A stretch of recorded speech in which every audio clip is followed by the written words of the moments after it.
তো নেত্রকোনা ট্যুরের আমরা তৃতীয় পর্বে দেখাবো সোমেশ্বরী নদী দুর্গাপুর। তো এটা আসলে খুবই সুন্দর একটা জায়গা। তো আমাদের নেত্রকোনা ট্যুরের বেস্ট পার্টি হচ্ছে এটা।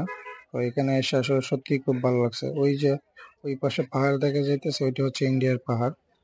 তো আমরা এটাকে বলা হয় দ্বিতীয় জাফলং হিসেবে। তো খুবই সুন্দর। নৌকা তো 6 জন আমরা আছে। এখন একটা না না সমস্যা নৌকা নাই। নিব।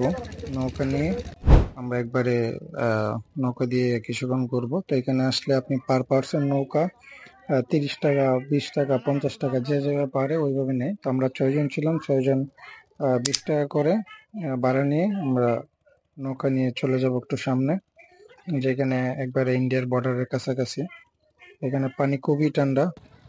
তো আমাদের নৌকাটা ছেড়ে দিল। তো আমরা চলে যাবো একবারে জিরো পয়েন্টে, যেখানে বাংলাদেশ আর ভারতের সীমান্ত আমরা এখন একবারে কাছাকাছি। বাংলাদেশ 0 পয়েন্টে আছি। যে পাশে বাংলাদেশ জুড়ে বলতে কোনো সাউন্ড নাই।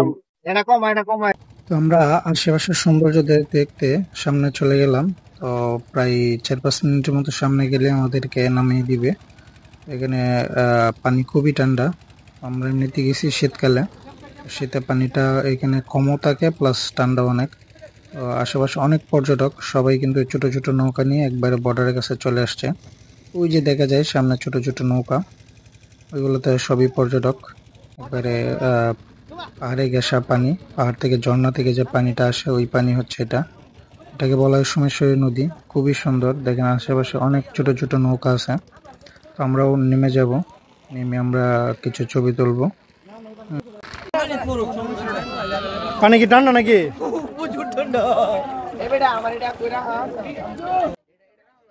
তো সারাদিন আমাদের যে ক্লান্তিটা ছিল, মানে সারাদিন প্রচুর পরিমাণে জার্নি করছি। তো এখানে পা নামানোর সাথে সাথে পানিতে মনে হলো যে সারা শরীর শীতল হয়ে গেল। মানে সারাদিনে যে ট্যুর গুলো হইলো আমাদের, মানে 2-3টা স্পটে গেছি আমরা। তো এর মধ্যে বেস্ট ছিল ওই সোমেশ্বরী নদীতে। তো আসলে খুবই সুন্দর। আপনারা যারা নেত্রকোনা ট্যুরে আসবেন, তো অবশ্যই চেষ্টা করবেন অন্ততপক্ষে যেন সোমেশ্বরী নদীতে আসা যায়। তো দ্বিতীয় জাফলং দেখতে হলে আপনাকে অবশ্যই সোমেশ্বরী নদীতে আসতে হবে। তো আমরা এরপর চলে গেলাম আবার। এখানে 10 মিনিটের মতো আমরা ছিলাম। তো ছবি তুলে ভিডিও করে চলে আসলাম আবার পাড়ে। তো পাড়ে আসার পথে আবার অনেক সুন্দর সুন্দর নৌকা প্লাস হচ্ছে যারা এখানে আসতেছে, সবাই কিন্তু এখানে এসে ছবি তুলতেছে, ভিডিও করতেছে। তো সোমেশ্বরী নদীর পাড়েও এখানে আসলে আপনারা ইন্ডিয়ান অনেক দোকান দেখতে পারবেন, বাংলাদেশি দোকান, ইন্ডিয়ার দোকান। তবে এখানে বেশিরভাগই ইন্ডিয়ান প্রোডাক্ট বিক্রি হয়। তবে যারা কিনবেন অবশ্যই যাচাই বাছাই করে কিনবেন, কারণ এখানে অনেক 2 নম্বর প্রোডাক্টও বিক্রি